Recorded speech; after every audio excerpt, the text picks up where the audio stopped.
శ్రీ గురుభ్యో నమః. భక్తులారా, సత్సంగంలో భాగంగా ఇప్పుడు మనం సాయి సన్నిధి అనే ఎగిరాల భరద్వాజ్ గారు రాసిన గ్రంథం నుండి గ్రంథపారాయణ చేసుకుందాం.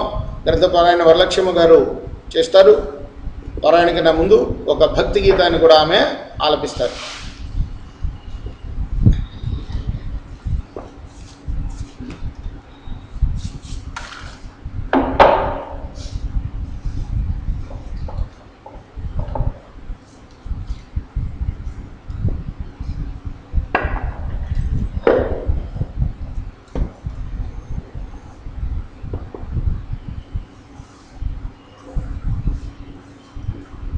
మహేశ పాప వినాశ కైలాసవాస ఈశ నిన్ను నమ్మినాను రవా నీలకంఠరా దేవా. మహేశ పాప వినాశ కైలాసవాస ఈశ నిన్ను నమ్మినాను రవా నీలకంఠరా.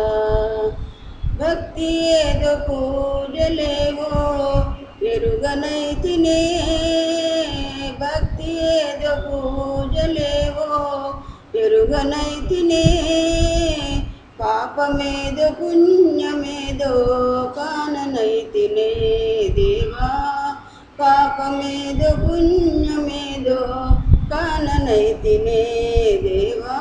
మహేశ పాప వినాశ కైలాసవాస ఈశ నిన్ను నమ్మినాను రావా నీలకంఠరా.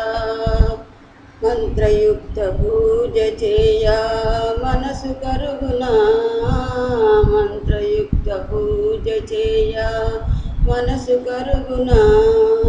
మంత్రమో తంత్రమో ఎరుగనైతినే, నాదమేదో వేదమేదో తెలియనైతినే.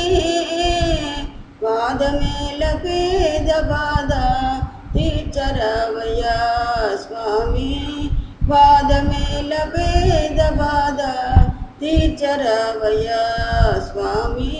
మహేశ పాప వినాశ కైలాసవాస ఈశ నిన్ను నమ్మినాను రావా నీలకంఠరా. శ్రీ సచ్చిదానంద సద్గురు సాయినాథ్ మహారాజ్ की जय.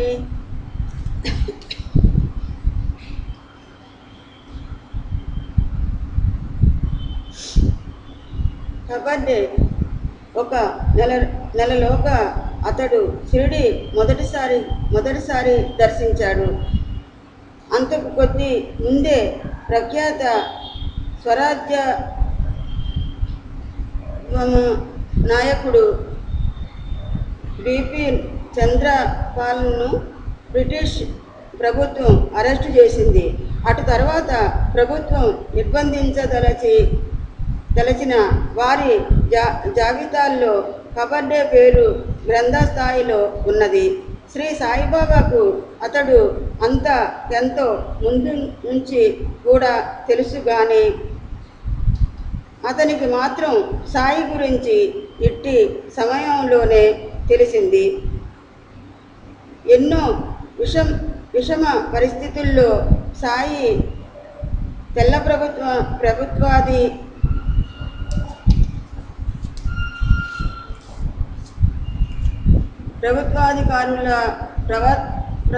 ప్రవృత్తులను కూడా మలచి వారి నుండి తన భక్తులను రక్షించుకున్న సందర్భాలెన్నిటి గురించో అతడు విన్నాడు. అట్టి సమయంలో వారి నాశ్రయిస్తే తనకు ఇటు ఐకికంగా రక్షణ, అటు ఆధ్యాత్మికంగా వారి ఆశీస్సులు లభించగలవని తలచాడు. కానీ అప్పుడలా ఎందుకు అనిపించిందో అసలైన కారణం అతడికేమి తెలుసు, శ్రీ సాయికి తెలుసు.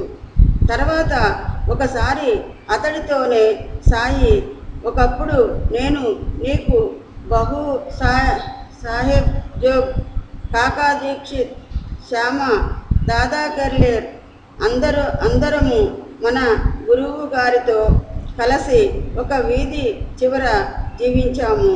అందుకే ఇప్పుడు మీ అందరినీ మరలా కలుసుకున్నాను అన్నారు.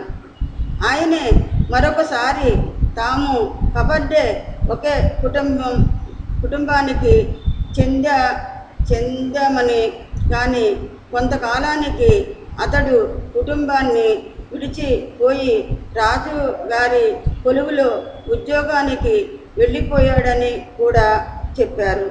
కీర్తి, ధనము, సంసార సుఖము, పదవి కోరే రాజన ప్రవృత్తి అతడికి వెనుకటి జన్మలోనే ఉన్నదని సాయి అలా సూచించారు. అతడిని గత జన్మలోనే సాధ్యమైనంత వరకు సంస్కరించి అతడి జన్మలో యథాశక్తి దేశ సేవ చేసే సాయి అతనిని రూపొందించారని తలచవచ్చు.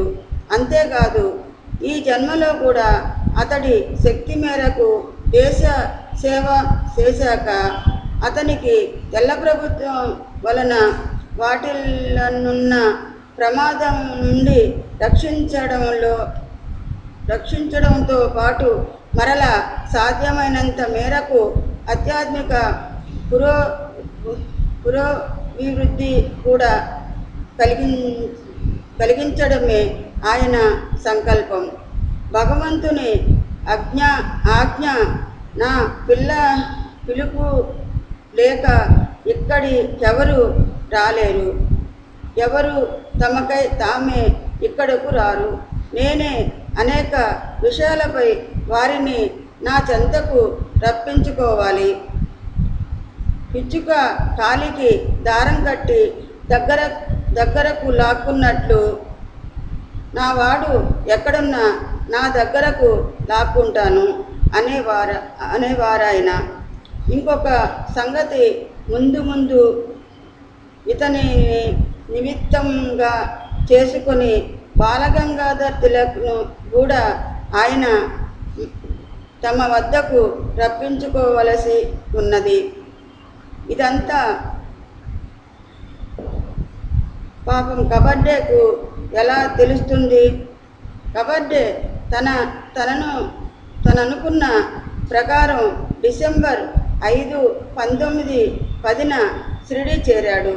అక్కడ సాయి దర్శనానికి లెక్కకు మీరిన పామర జనంతో పాటు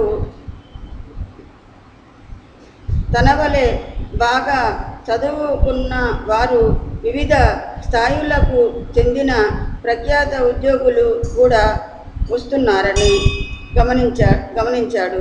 ప్రభుత్వ ఉద్యోగులలో వారికొచ్చిన చిక్కులను సాయి